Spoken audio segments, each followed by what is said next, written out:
Rob Sharpe with all the latest when it comes to the weather. The numbers are in for October, Rob. How did Australia fare? It was warmer and drier than usual as expected, but there were some exceptions to the rule of thumb, notably in Victoria and the Northern Territory. So Victoria, that's where the extra rain was. Also around Coffs Harbour last week. It was pretty wet on the north coast of New South Wales. But as you can see, much of the country drier than usual. And it was record dry for parts of southern and central Queensland in that cherry red shading. And it was a record dry for some of those same regions back in September as well. So that's part of the reason why the fires have been so nasty. It was also warmer than usual through the east, notably so for the New South Wales coastline, but cooler than usual through the Territory and substantially hotter than usual, in fact, record hot in northwestern parts of WA. So some exceptional heat around in some regions. But the fire threat in the east, thankfully, is gradually easing back day by day. So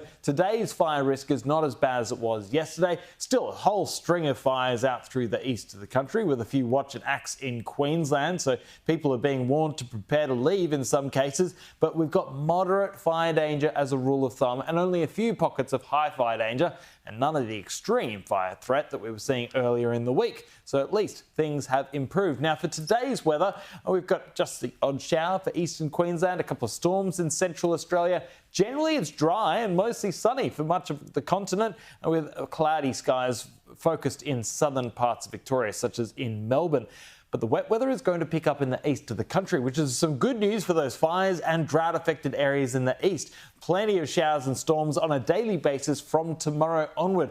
Now, I've heard that the QFES are not really expecting much in the way of rainfall at all, but my models are saying different. We've got some significant rain in the forecast in the next few days. So in the green shading across much of the Darling Downs granite belt, including that Tara fire, more than 15 millimetres is likely for most locations. And the lime green for New South Wales, including around Tenterfield, more than 25 millimetres in the forecast. So significant wet weather for these fires in the east. Not enough to put them all out, of course, but it will help firefighting through those eastern regions. And there's signs that there's even more wet weather early next week. So there's the forecast from Monday to Thursday, Pete. Okay, I'm with you, Rob. Thank you.